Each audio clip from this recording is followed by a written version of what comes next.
Very warm and pleasant good morning to one and all present here. We start with the economics, some important concepts that related to our examination. So without delay we are just moving with this. देखो भाई fix capital क्या होती है? Fix capital वो चीज़ है जो कि long term investment के लिए, जैसे कोई हमने क्या करी, कोई बड़ी मशीन खरीदी है, खरीद लिया, ठीक है, लॉन्ग टर्म इन्वेस्टमेंट है, हम इसको क्या कर सकते हैं, रिपीटेडली यूज़ कर सकते हैं. बात करें वर्किंग कैपिटल की. वर्किंग कैपिटल क्या होती है? जो कि देखो वर्क क्या होता है, डे टू डे लाइफ में करना पड़ता है. तो वर्क क्या होता है, डे टू डे लाइफ में करना पड़ता है, इसलिए शॉर्ट टर्म के लिए होगा. यूज़ कहाँ होगा ये?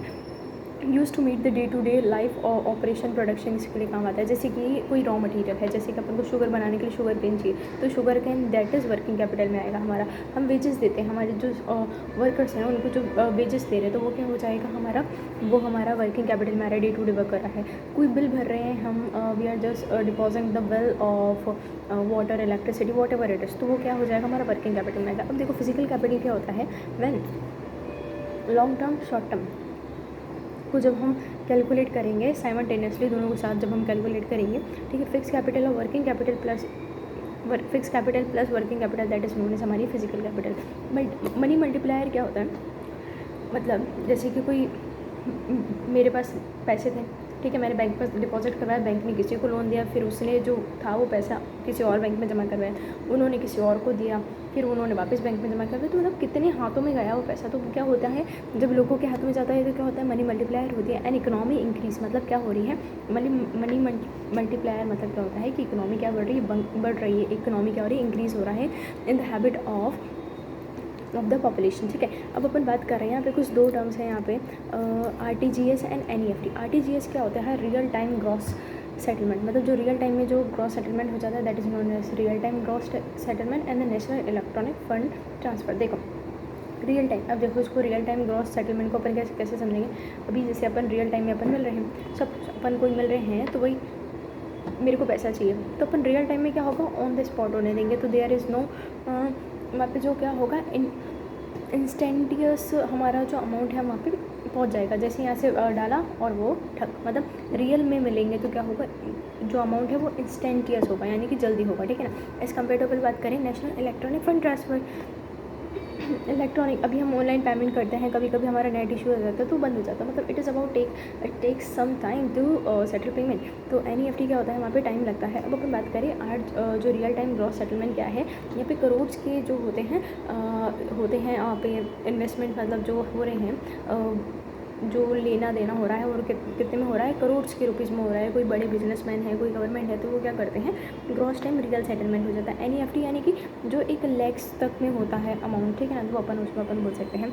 यहाँ पे इनवर्ट ट्रांजेक्शन क्या होता है, जो जनरली फ्री होता है, वहाँ पे दोनों तरफ जो होता है इनवर्ट ट्रांसफर, मतलब जो हम रिसीव करते हैं मनी, जो रिसीव हो रहा है हमें, है ना, वो क्या होता है, यूजुअली फ्री होता है वो. ठीक है ना. यहाँ पे कोई ऑपरेटिंग आवर्स मतलब ऐसा कुछ नहीं है, कोई रिस्ट्रिक्शंस नहीं होता, 24/7 दोनों में ही कॉमन रहता है. ठीक है ना. अब आ जाते हैं अपन India internationally merchant payment are accepted under UPI. जो भी इंडिया है वो हमारा UPI का पेमेंट जो है वो एक्सेप्ट कर रहा है UPI के अंदर. तो what is UPI, that is unified payment interface. Unified payment interface क्या होता है, इसके अंदर ये है कि भाई 7 कंट्रीज़ हैं हमारे पास अभी एट प्रेजेंट इंटरनेशनली जो हमारे से जुड़ी हुई है. UAE, Singapore, Sri Lanka, France, Bhutan, Nepal and Mauritius. ठीक है, तो कौन कौन सी हो गई, UAE, Singapore, Sri Lanka, Mauritius, Nepal, France and Bhutan. ये 7 हमारी कंट्रीज़ है जो कि हमारे इसके अंडर कंट्रोल में है अभी, मतलब इंटरनेशनली हमारा इनसे बॉन्ड चल रहा है. यूनिफाइड पेमेंट इंटरफेस क्या होता है, देखो it is kind of the wallet, mobile wallet, जो मोबाइल के अंदर वॉलेट होता है. अभी हम पेमेंट कब कर पाते हैं, जब हमारे जेब में पैसा होता है. ठीक है, एक तरह का वॉलेट होता है when we are suppose to give the money, है ना. तो वैसे ही UPI क्या है, it is a mobile payment will not be necessary. इसमें क्या होता है, मतलब पैसा होना ज़रूरी नहीं, मतलब मोबाइल का वॉलेट ज़रूरी नहीं है. ठीक है, क्यों, क्योंकि आजकल क्या आ गया, UPI आ गया, यानी कि ऑनलाइन सिस्टम आ गया, तो भाई वॉलेट की ज़रूरत पड़ती है कि आजकल नहीं पड़ती है. तो वो हो जाएगा हमारे यहाँ पे, इसको इस वे में अपन लेकर चल सकते हैं. डिस्गाइज एम्प्लॉयमेंट क्या होता है, देखो सिंपल भाषा में अपन बोले, जहाँ पे 10 लोग काम कर रहे हैं, ठीक है, 10 लोग काम कर रहे हैं, उनमें से 10 लोग काम कर रहे थे, जब भी वो 10 किलो कुछ उगा रहे थे, ग्रो कर रहे थे, ठीक है। And on the other hand जब वो साथ थे तो भी वो 10 किलो ही उगा रहे थे। तो वो जो 3 लोग हैं ना, that is counted in the describe employment, ठीक है ना। कैश रिजर्व रेशियो, देखो कैश रिजर्व रेशियो की अपन बात करें तो व्हाट डज, जैसे कमर्शियल बैंक होता है, एक होता है सेंट्रल बैंक। देखो कमर्शियल बैंक क्या है, कोई भी छोटा मोटा बैंक अपन मान लेते हैं पंजाब नेशनल बैंक है, ठीक है। एक हमारा सेंट्रल बैंक, दादा तो एक ही है, तो कौन हो जाएगा हमारा RBI, ठीक है। अब देखो क्या होता है, अब अपन एग्जांपल लेते हैं, जो मेरे पास थे 500 रुपये, मैंने 500 रुपये यहाँ पर बैंक में जमा करवाए, ठीक है। मतलब PNB को जमा करवाऊँ, RBI को तो करवाऊँगी नहीं, है ना। तो PNB को जमा करवाए, मेरे को 400 रुपये चाहिए थे, मैंने 400 रुपये वापस निकाल लिए। बैंक के पास कितने बचे, 100 रुपये बचे। तो ये जो 100 रुपये बचे हैं ना, इस 100 रुपये को बैंक के पास कितना बचे, 100 रुपये, वो उस चीज़ को क्या बोलेंगे, NDTL, यानी कि net demand time and liability. Net demand की जो डिमांड की net demand and time liability, उसको अपन बोलेंगे, ठीक है। अब क्या होगा, वो जो 100% है ना, जो 100 रुपीज़ बचे हैं, उसका 5% इंटरेस्ट देना पड़ेगा RBI को। कितना परसेंट देना पड़ेगा, 5% उसका इंटरेस्ट देना पड़ेगा RBI को। तो क्या हो जाएगा यहाँ पे, कहने का मतलब ये देखो, कैश रिजर्व रेशो, कैश मतलब जो वो 5% रिजर्व बचेगा वो किस फॉर्म में होना चाहिए, only in the form of the cash. याद रखना, ये जो कैश रिजर्व रेशियो होता है, ये हमेशा सिर्फ कैश की फॉर्म में ही डिपॉजिट, मतलब इंटरेस्ट के तौर पे मतलब होता है, ठीक है। और जब अपन जैसे कि कोई बैंक ने हमारे से, हमने बैंक में पैसे से कुछ लिया है ना, तो वहाँ पे लोन लगता है ना, इंटरेस्ट देना पड़ता है वहाँ पे, है ना। बट यहाँ पे जब रिज़र्व बैंक को हम देंगे, रिज़र्व बैंक ऑफ इंडिया को देंगे, तो वहाँ पे कोई लोन नहीं होगा, ठीक है। याद रखना, वो जो 100 रुपये बचे हैं उसके पास, उसको बोलेंगे net demand and time liability, ठीक है। अब वो जो उसका जो 5% हमने दिया, ठीक है, वो 5% क्या है, वो रिज़र्व है। तो रिज़र्व किसकी फॉर्म में है, कैश की फॉर्म में, तो इसलिए हमने उसको क्या बोलते हैं, कैश रिजर्व रेशियो। अब अपन को एक चीज़ याद करनी है, देखो the percentage of a commercial bank, जो परसेंटेज है कमर्शियल बैंक्स का net demand and the time liability keeped with the RBI in the form of cash. ये तो जस्ट थरली हमने देखा, मैं आपको पूरा समझा दूँगी इसके बारे में। अब देखो एक कुछ चीज़ें देखते हैं। देखो ये क्या होती है, क्वांटिटेटिव टूल होता है मॉनेटरी पॉलिसी का। मतलब अपन से क्वेश्चन आ सकता है, अभी आगे देखेंगे अपन, कि मॉनेटरी पॉलिसी के कंपोनेंट्स क्या होते हैं। तो उनमें से एक कंपोनेंट अपन पढ़ चुके हैं, कैश रिजर्व रेशियो, ठीक है। कैश रिजर्व रेशियो समझ में आ गया, डन, ठीक है। ये जो होता है only keeped in a form of cash में ही होता है। सिक्योरिटीज़ क्या होती है, जैसे कोई हमारा गोल्ड वगैरह है या फिर कोई प्रॉपर्टी वगैरह है, वहाँ पे अपन वहाँ पे उनके कागज़ वगैरह रख देते हैं, नहीं वो नहीं होगा। ये जो कैश रिजर्व रेशियो होता है हमेशा कैश की फॉर्म में ही होगा। नाम पे जाओ, रिजर्व कर रहे हैं किसकी फॉर्म में, कैश की फॉर्म में। तो यहाँ पे क्लियर हो जाना चाहिए सारी चीज़ें। इंक्रीज़ इन CRR, मतलब जब CRR इंक्रीज़ होगा, सपोज जैसे कि मतलब जो हमारा 100% था, 100 रुपये बचे थे, है ना, उस 100 रुपये में से हमको बोला CRR ज़्यादा हो जाए, मतलब 5% की जगह वो 20 कर दे हैं या फिर 30 कर दे, तो क्या होगा, रिड्यूस लाइबिलिटी, मतलब जो लाइबिलिटी है, मतलब जो लोग वहाँ पे जमा करवा रहे हैं उसकी वो रिड्यूस हो जाएगी, वो लाइबिलिटी वहाँ पे नहीं होगी फिर, ठीक है। आ जाते हैं अपन SLR, ये हमारी राइफल नहीं है, ठीक है। It is the statutory liquidity ratio. ये क्या है, स्टैच्यूटरी लिक्विडिटी रेशियो क्या होता है, देखो अब इसको अपन समझते हैं। हमारा RBI बैंक है, ठीक है। दादा क्या करता है, CRR भी करता है, कैश को रिजर्व भी करता है, रिजर्व रेशियो, और एक होता है SLR, ठीक है। मतलब कौन संभालता है, RBI में CRR भी होता है, SLR भी होता है। SLR क्या होता है, RBI ने,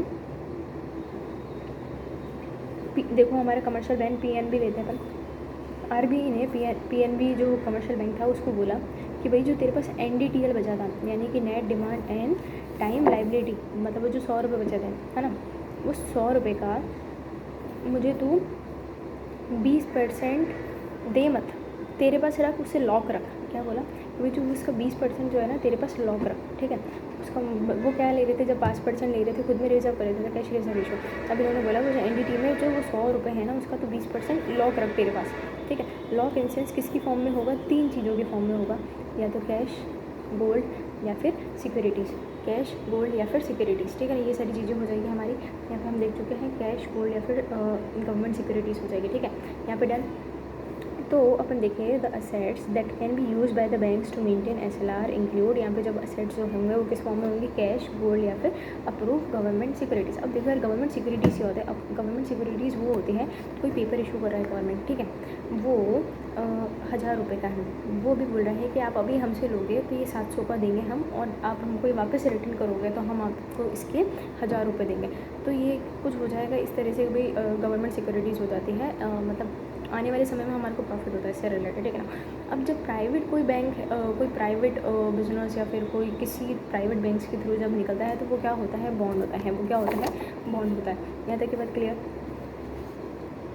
अब एक चीज़ अपन देखेंगे कि मॉनेटरी पॉलिसी क्या होती है, फिजिकल पॉलिसी क्या होती है। RBI है, एक RBI है, ठीक है, एक गवर्नमेंट ऑफ इंडिया है, ठीक है। जब RBI कोई पॉलिसी निकालेगी तो उसे अपन क्या बोलेंगे, RBI का नाम आते ही याद आना चाहिए कि मॉनेटरी पॉलिसी क्या होती है। मॉनेटरी पॉलिसी क्या होती है, इनसे मैनेज करना कोई भी चीज़, अनएम्प्लॉयमेंट है, ग्रोथ है, इन्फ्लेशन है, महंगाई बढ़ रही है, कोई लोगों को काम नहीं मिल रहा है, ग्रोथ नहीं हो रही है, तो ये सारी चीज़ें जो मैनेज कर रहा है RBI, जब मैनेज करेगा तो उसे मॉनेटरी में काउंट करेंगे। और यही सारी चीज़ें ग्रोथ, अनएम्प्लॉयमेंट एंड इन्फ्लेशन को जो मैनेज करेंगे बाय गवर्नमेंट, तो उसे अपन उसको उसमें काउंट करेंगे, फिजिकल पॉलिसी में काउंट करेंगे, ठीक है। तो यहाँ पे ये वाली बात क्लियर है, सारी चीज़ें। नेक्स्ट आ जाते हैं हम कि जो हमने बोला कि देखो जो SLR यानी कि स्टेचुटरी लिक्विडिटी रेशियो लॉक करवा रहे थे पैसे हम, तो यहाँ पे बोला है जब RBI जो है स्टेचुटरी लिक्विडिटी रेशियो कम कर देगी तो क्या होगा, स्टेचुटरी लिक्विडिटी रेशियो को कर दिया कम, ठीक है, उसको कितना कर दिया, जैसे कि 20% बोला है, उसको 10 पे कर दिया, तो क्या होगा, banks will have money liquidity to lend, मतलब ज़्यादा पैसा उनके पास होगा। जैसे कि उन्होंने बोला कि रिज़र्व, जैसे कि मैंने आपको बोला कि भाई ये 10 चॉकलेट हैं, इसमें से आप 2 ही रिज़र्व रखो, ठीक है ना, मतलब कम कर दिया, ठीक है। पहले मैंने बोला ये 5 रिज़र्व रखना और 5 आप करो जो आपको करना है, ठीक है। अब मैंने बोला उस 5 में से आप 2 चॉकलेट सिर्फ है ना 3 चॉकलेट से आपके पास क्या करो, रिजर्व करो, रिड्यूस कर दिया। तो आप क्या करोगे, वो जो बची हुई 8 है उनको आप सेल कर सकते हो, मतलब आप लैंड पे दे सकते हो, ठीक है, बात समझ में आई। तो जब SLR जो है जो हमारा स्टेचुटरी लिक्विडिटी रेशियो कम होगा तो क्या हो सकता है, मनी क्या होगी, मनी जो लैंड कर रहे हैं अपन ज़्यादा कर पाएंगे। और जब SLR ज़्यादा हो जाएगा, भाई उन्होंने बोला तू लॉक कर रख, तेरे पास ज़्यादा पैसा लेकिन तेरे पास रहना चाहिए, तो वो जब ज़्यादा लॉक रखेगा तो उसके पास जो बचे हुए 5 में से सपोज 5 बढ़ा दिए तो फिर 5 ही दे पाएगा, तो वहाँ पे क्या हो जाएगा, इंक्रीज मतलब लेस हो जाएगा, वो लैंड नहीं कर पाएगा, लेस लिक्विडिटी टू लैंड मतलब नहीं कर पाएगा, ठीक है। अब आते हैं हम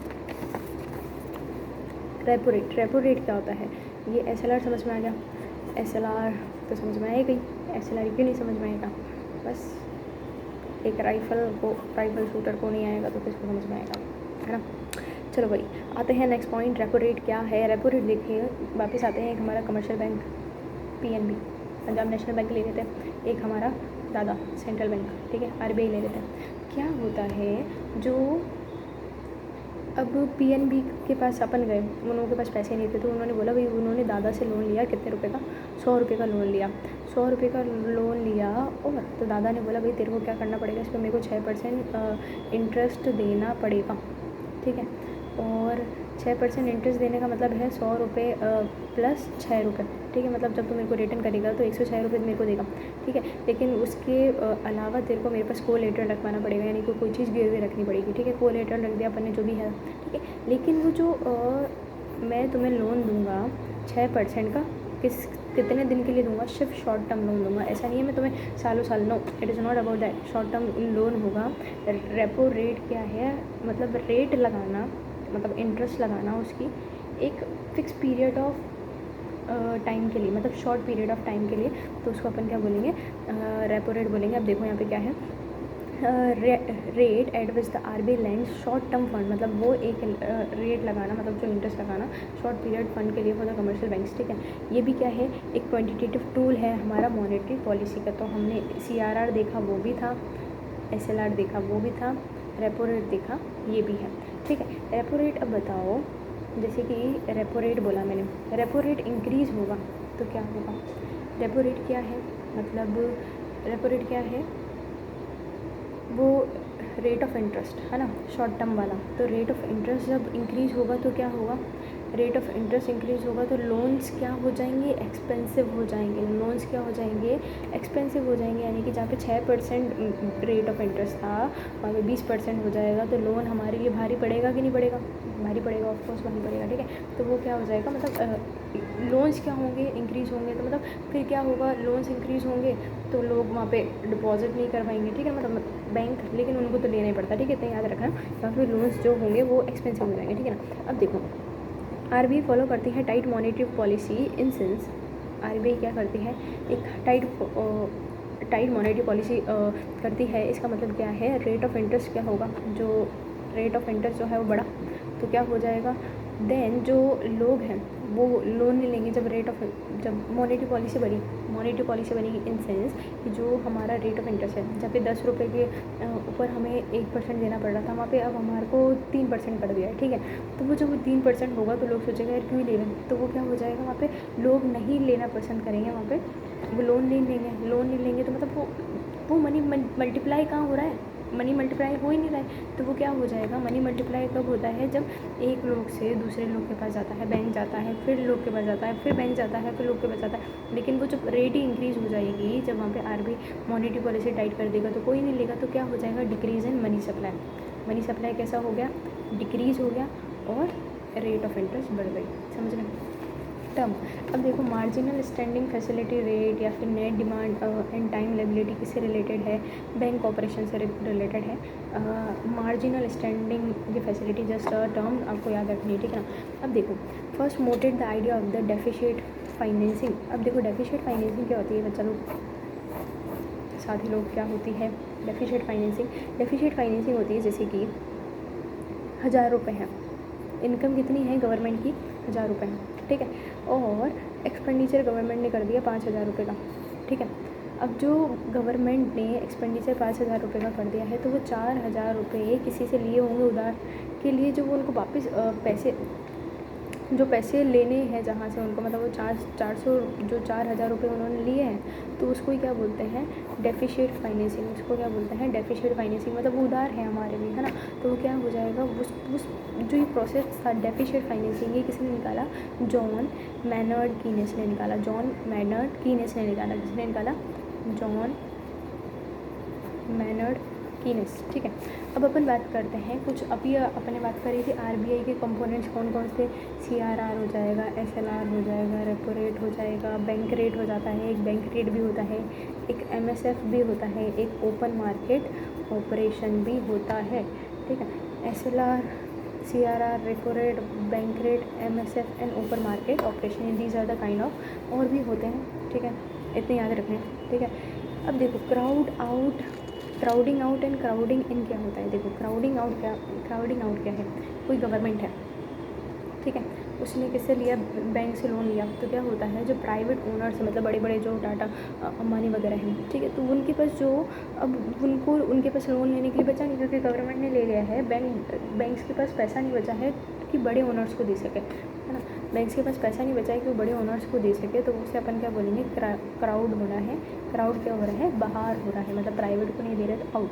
ठीक है, अब देखो यहाँ पे the contraction of the private investment, जो कॉन्ट्रैक्शन मतलब वो जो प्राइवेट इन्वेस्टमेंट है वो कॉन्ट्रैक्शन हो रहा है in the spending due to the deficit spending by the government. ठीक है, उनका प्राइवेट इन्वेस्टमेंट का कॉन्ट्रैक्शन हो रहा है spending due to the deficit spending by the government. ठीक है, क्राउडिंग इन क्या होती है, जब गवर्नमेंट और प्राइवेट दोनों एक साथ अपने खर्चे बढ़ा लेते हैं। इंसेंस कि गवर्नमेंट ने बोला कि मैं रोड बना रही हूँ, ठीक है, और प्राइवेट ने उसी रोड के आसपास कोई मॉल बनाना स्टार्ट कर दिया, तो दोनों के एक्सपेंस बढ़े, मतलब दोनों को पैसा चाहिए, तो एक्सपेंस जब दोनों के एक साथ इंक्रीज होंगे तो उसे अपन क्या बोलेंगे, क्राउडिंग इन।